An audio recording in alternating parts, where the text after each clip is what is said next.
નર્મદામાં રાજપીપળાના additional chief judicial magistrate જે.કે. ખાંડની કોર્ટમાં કામગીરીથી અળગા રહેવાનો નર્મદા જિલ્લા વકીલ મંડળે નિર્ણય કર્યો છે.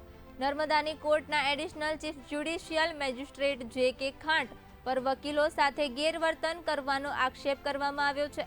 વકીલો સાથે પક્ષપાતી ભર્યું વલણ અપનાવવા સાથે બિનજરૂરી રીતે તેમની કામગીરીને કટ કરવાનો આક્ષેપ પણ કરવામાં આવ્યો છે, જેના વિરોધમાં અગાઉ પણ વકીલ મંડળ દ્વારા સંબંધિત ઓથોરિટીને આ બાબતે જાણ કરવામાં આવી હતી. તેમ છતાં એડિશનલ ચીફ જ્યુડિશિયલ મેજિસ્ટ્રેટ જે.કે. ખાંડની વર્તણૂકમાં સુધારો નહીં આવતા આખરે નર્મદા જિલ્લા બાર એસોસિએશન દ્વારા તેમની કોર્ટમાં કોઈ પણ પ્રકારની કામગીરી માટે નહીં જવાનો નિર્ણય કરવામાં આવ્યો છે. આ નિર્ણયને 1 અઠવાડિયા જેટલો સમય વીતી ગયો હોવા છતાં મડાગાંઠ યથાવત છે.